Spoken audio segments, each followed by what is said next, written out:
9월 장세 상승장인가? 외국인 수급 변화 가능성은 삼성전자와 바이오주. 자, 그럼 무엇을 알아볼 것인가? 첫 번째, 9월 장세 기대해도 될까? 두 번째, 외국인 수급 변화 가능성 있나? 세 번째, 9월 만기일이 중요한 고비점이 될 듯. 네 번째, 주도주는 바이오 중심의 성장주.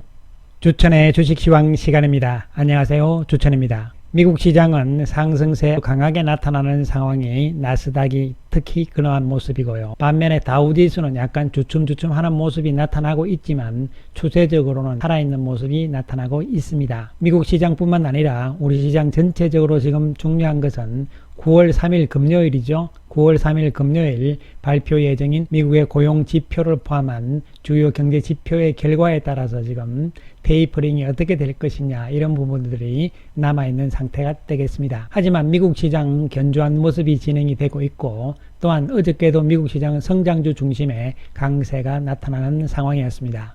우리 시장 간만에 강력한 반등세가 연출이 되었습니다. 코스피 지수 1.75% 상승, 코스닥은 0.63% 상승세를 보였습니다. 양시장 모두 상승 종목이 많은 모습이었죠. 특히 오늘 8월 마지막 날인데요. 외국인들의 매수가 눈에 띄는 상황이라고 볼 수가 있겠습니다. 그래서 시장에서 외국인들이 1조 1229억의 매수 우위를 보였죠. 반면에 코스닥은 464억의 매도, 외국인들이 집중적으로 산 종목은 오늘은 삼성전자가 되는 것이죠. 삼성전자, 카카오, 네이버, SK하이닉스, SK바이오사이언스, 삼성 SDI 등을 집중적으로 매수를 했고요. 매도한 종목은 SK텔레콤, LG화학, 그리고 코스닥 종목군들이 상당히 많은데 코스닥에서도 특히 바이오 중소형주들이 매도를 하는 모습이 나타났습니다. 과연 오늘의 모습을 봤을 때, 외국인들의 움직임의 모습을 볼 때 시장의 분위기가 이제 조금씩 변모해 나갈 것인가, 이런 부분들인데요.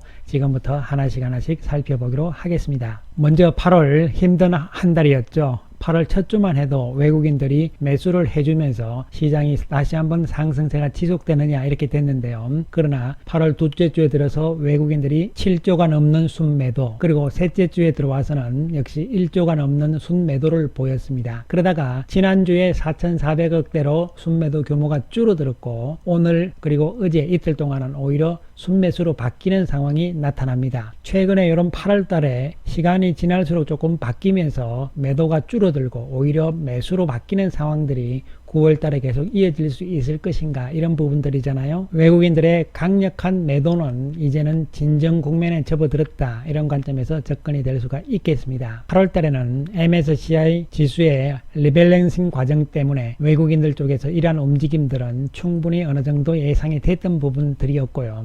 여기에 우리가 삼성전자를 필두로 해서 반도체 경기 이야기가 휩쓸리면서 약간 엎친 데 덮친 격으로 지나칠 정도로 많이 외국인 매도가 나온 것이다, 이런 측면에서 1차적으로는 접근이 될 수가 있겠고, 그렇다면 8월 달에 진행이 되었던 외국인들의 MSCI 지수 리밸런싱에 따른 종목의 조정이죠. 이런 부분들이 이제는 거의 막바지 국면에 왔다, 이렇게 보시면 되고, 이러한 부분들이 9월로 들면서 약간은 남아있겠죠. 9월 9일이 중요한 시점인데, 9월 9일이 왜냐면은 만기일이잖아요. 쿼드러플 위칭데이에서 만기일이기 때문에 중요한 시점이 될 것이다, 이렇게 보여지고, 쿼드러플 위칭데이 만기일을 지나고 나게 되면은 수급적인 측면으로 이렇게 지나칠 정도로 한쪽으로 막 휩쓸리는 이러한 상황들은 거의 나타나지 않을 가능성이 높지 않을까, 이렇게 판단을 해볼 수가 있겠습니다. 자, 그럼 8월 달에 외국인들이 많이 산 종목군들을 살펴볼 필요성이 있는 것이죠. 8월 달에 외국인들 삼성 SDI죠. 그리고 카카오뱅크, 카카오, 셀테리온, 네이버, 기아, 이런 정도로 외국인들이 많이 산 종목이 되는 것이죠.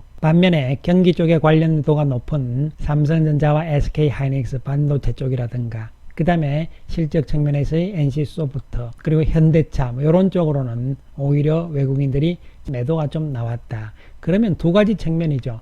8월 달에 매도한 종목군들을 이제는 어느 정도는 충분히 많이 팔았기 때문에 다시 또 조금씩 사들어오는 상황들은 분명히 나올 것입니다. 그러한 가운데서 8월 달에 그럼 많이 샀던 종목들은 이제 팔 것이냐, 그러한 개념보다는 결론적으로 8월 달에 많이 샀던 종목군들이 9월 달에도 주도주로서 조금 더 이어질 가능성이 높다는 측면으로 예상을 해볼 수가 있겠습니다. 왜 그러냐면은 역시 중요한 것은 미국의 테이퍼링이잖아요. 이 테이퍼링에 대해서 잭슨홀 미팅을 통해서 이미 이야기가 다 나온 상태고, 두 가지 측면이죠. 이제는 언제 시작한다 이런 부분들이 크게 중요한 것이 아니고요. 일단은 시작은 된 것이라는 측면에서 시장 전체적으로, 글로벌 시장 전체적으로도 이미 알고 있는 상황이다. 즉 이 악재에 대한 면역성은 충분히 생긴 상태이기 때문에 이제는 악재로서의 위력은 계속적으로 약화되고 있다, 약해졌다, 이런 측면에서 접근을 1차적으로는 할 필요성이 있는 것이죠. 그리고 이 테이퍼링에 따라서 지금 이미 8월 달에 어느 정도 자금 회수가 들어오면서 우리 시장에서도 외국인들이 많이 빠져나가면서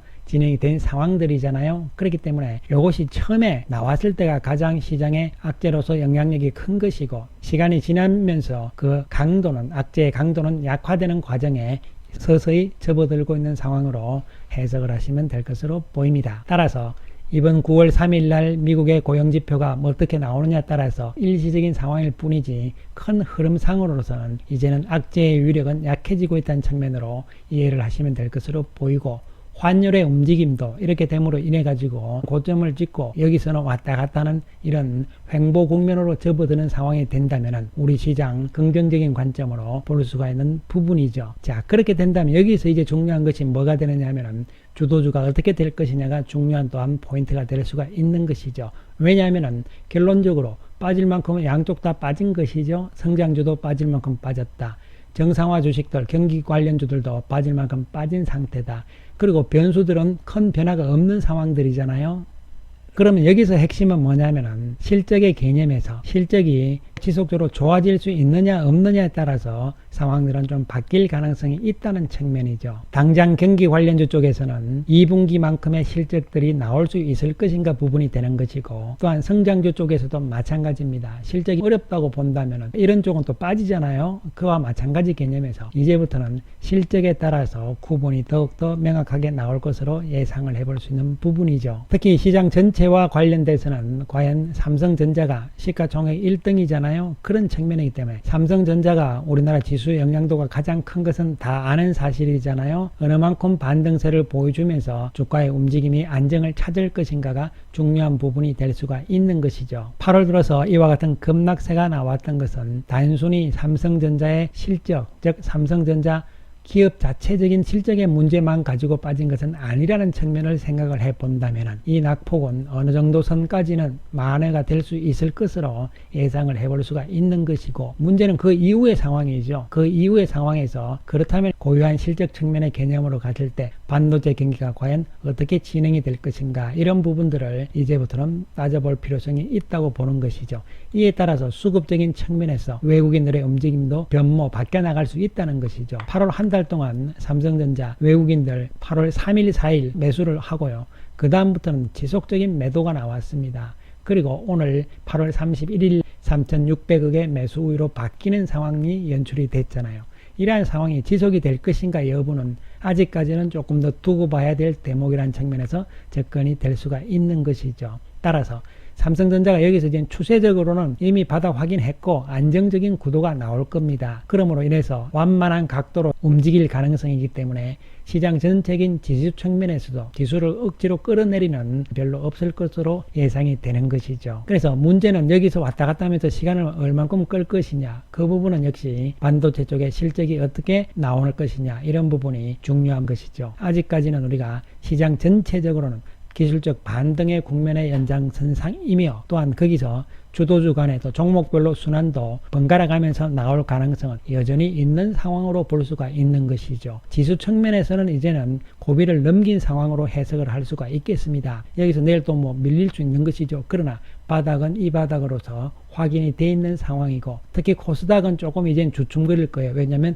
미리 좀 올라온 상태이기 때문에 그렇다고 보는 것이죠. 시장은 기간 조정 과정이 나오겠지만 긍정적인 측면에서 기간 조정을 예상을 할 수가 있는 부분이고, 주도주 맥락군들은 여전히 다시 또 성장주 쪽에서 소프트웨어 그리고 바이오 중심 그리고 2차 전지 중심으로 일단 선도권에 나오면서 주도주로서 먼저 나올 가능성이고, 또 한편으로 경기 관련주라든가 반도체 자동차들도 기술적 반등세는 조금씩 더 진행이 되는 과정이기 때문에 수익률 측면으로 본다면은 주도주 맥락 쪽인 성장주 쪽이 조금 더 유리한 상황이 되지 않을까 하는 판단은 해볼 수가 있는 것이죠. 따라서 첫 번째 9월 9일 전후, 즉 쿼드러플 위칭 뒤 만기 전후까지는 지수 측면에서는 기간 조정 과정이 나올 가능성이다. 이런 측면이고요.